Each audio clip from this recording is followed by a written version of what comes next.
எங்களில் ஒவ்வொருத்தருக்கும் எங்களோட சின்ன வயசில் ஒவ்வொரு ஆசைகளீந்திக்கும் இந்த ஃபீல்டுகளுக்கும் எனக்கு மேலே போகலும் அப்படின்ற டீப் கன்விக்ஷன் இருந்திருக்கும்.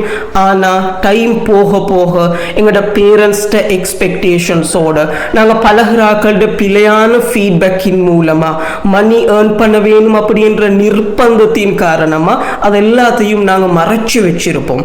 ஸோ எங்களுக்கு நாங்கள் திரும்ப கேட்டுக்கொண்டா எனக்கு அந்த ஃபீல்டுகளுக்கு திரும்ப மாஸ்டர் ஆகலுமா, அந்த ஜேர்னியை கொண்டு போகலுமான்னு கேட்டால் ஏலும். ஆனால் ஒரு விஷயம் செய்ய வேணும். நாங்கள் சின்ன வயசில் இருக்கும் பொழுது இருந்த அந்த டீப் அந்த ப்ரைமல் ஃபெசினேஷன்ஸை திரும்ப கொண்டு வந்து அதுக்கு ஒரு எமோஷனல் டச் எனக்கு கொடுக்கலுமா ஆயிக்கணும். ஸோ அதை செஞ்ச சிலாக்களை நாங்கள் பார்ப்போம். ஐன்ஸ்டைன் என்ற ஒருத்தர் நீங்கள் கேள்விப்பட்டிருப்பீங்க. அவர் சின்ன வயசில் இருக்கும் பொழுது அவரோட வாப்பா ஒரு கம்பஸை வாங்கி கொடுத்தார், ஒரு திசை காட்டிய. அந்த திசை காட்டியில் இருக்கிற எரோ எந்த திசையில சுற்றி விட்டுண்டாலும் ஒரே டிரெக்ஷனுக்கு போகுது. ஸோ அதை பற்றி யோசிக்க ஆரம்பிச்சார். கிராவிட்டியை பற்றி, இப்போ உயிர்ப்பு சக்தியை பற்றி, அந்த டிரெக்ஷனில் அவருக்கு மேலே போகிறதுக்கு அது ஒரு பாத்வேயாக அமைஞ்சிச்சு. அது மாதிரி தான் இந்த கால்ட்ரன் அப்படின்னு ஃபேமஸ் மியூசிஷியன் ஒருத்தர் இருந்தார். அவர் சின்ன வயசுலேருந்து இந்த சார்லி பார்க் அப்படின்னு அந்த டைம்ல இருந்த ஃபேமஸ் மியூசிஷியனை பார்த்து வளர்ந்தார். அது அவர்களுக்கு என்னத்தை செஞ்சிச்சுன்னா, நான் சார்லி பார்க்க மாதிரியாக தேவையில்லை, பட் சார்லி பார்க்க கீக்கிற அந்த எபிலிட்டி எனக்குள்ளுக்கும் மீக்குது அப்படின்னு அவருக்கு அதை நம்ப வச்சுச்சு. ஸோ அந்த டிரெக்ஷனில் அவருக்கு அதை போக வச்சுச்சு. அது மாதிரி தான் டாவின்சி என்று சொல்றது உங்களுக்கு தெரியும்.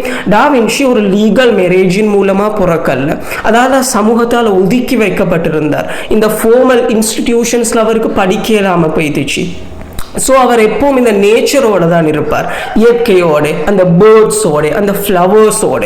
அதனால தான் அவரோட ட்ராயிங்ஸில் இருக்கிற யூனிக்னஸ் என்னண்டா, இந்த நேச்சுரல் பியூட்டி, இந்த ஆர்கானிக் நேச்சுரல் பியூட்டிக்கும் அதுதான் அவரை இந்த இடத்துக்கு கொண்டு வர வச்சுச்சு.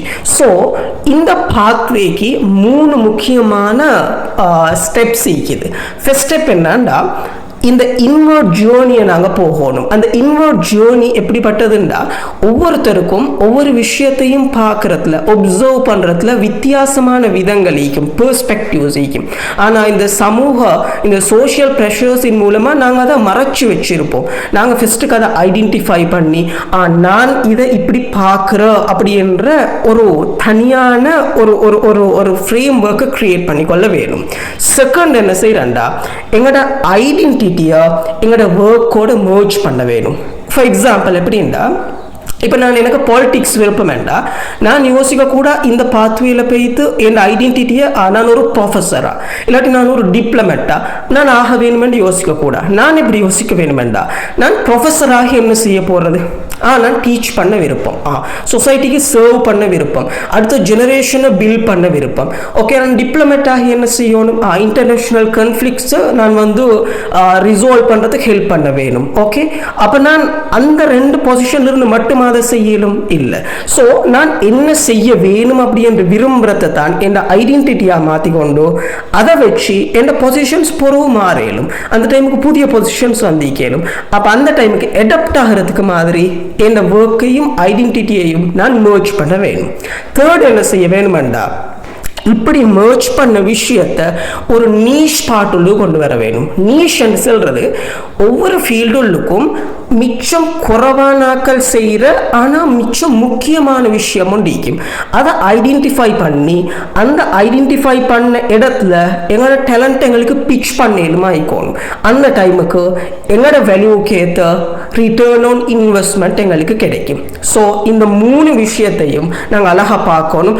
மாஸ்டர் இந்த புக் இந்த டெப்த்தாக பேசுகிறேன். ஸோ நீங்கள் இதை ரீட் பண்ணாண்டா உங்களுக்கு விளங்கும். ஓகே, இப்போ இந்த பாத்வேல இந்த எங்களோட யூனிக் கோலிங்கை நோக்கி நாங்கள் போகிறது ஒரு செல்ஃபிஷான விஷயமானு பார்த்தா இல்லை. இது ஒரு செல்ஃபிஷான விஷயம் இல்லை.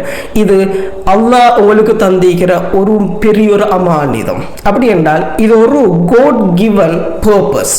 ஏனென்றா இந்த வேலையை நீங்கள் செய்யலாட்டி வேறு யாருக்கும் செய்யலை. ஏன்னா ஒவ்வொருத்தரும் யூனிக்காக படைக்கப்பட்டாக்கள்.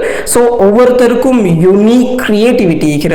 ஸோ இந்த யூனிக் கிரியேட்டிவிட்டியை யூஸ் பண்ணி உங்களோட ஃபீல்டு உள்ளுக்கும் நீங்கள் ஐடென்டிஃபை பண்ணுற டேலண்ட்டை பிச் பண்ணி சொசைட்டிக்கு, குளோபுக்கு சர்வ் பண்ண ரெடி ஆகுங்க.